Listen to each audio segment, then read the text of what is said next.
Hello, and welcome back to LearnSBOM.com. My name is Henry Orsock, and I'll be reviewing Hoppr. Hoppr is an SBOM utility kit, which you can use to easily bundle your dependencies. Hoppr uses a plugin system for expandability, but it comes with a suite of plugins that provide all of the core functionality. To get started with Hoppr, first set up a Python virtual environment. If you don't have that already installed, you'll need to run this command here. Next, instantiate the virtual environment like this. And when that's done, source the virtual environment. For me, that's with this command. However, if you're on a different operating system, it may be different. With the virtual environment set up, run this command to install Hoppr in the virtual environment. Now that Hoppr is installed, there are a few files needed to configure it. It needs 2 YAML files, a manifest file, and a transfer file. It also needs at least one CDX SBOM, although it can process as many as you'd like.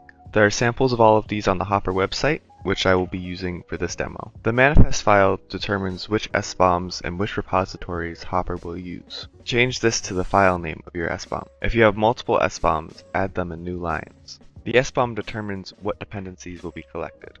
Hoppr uses pearls to find the dependencies, so it's important that the components have them. The transfer file determines which plugins will be run.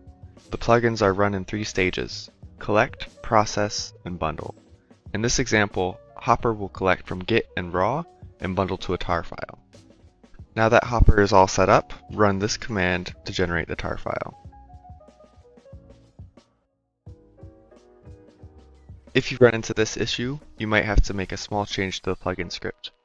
Go to hopprenv, lib, site packages, Hoppr, core plugins, collect git plugin.py, and then change this line to this. And that's it! If you are planning on bundling your dependencies a lot, I might recommend this tool, because once you have it set up, it's fairly easy to work with. With just the core functionality, it isn't all that useful, but with the expandability of the plugin system, it can be a useful tool.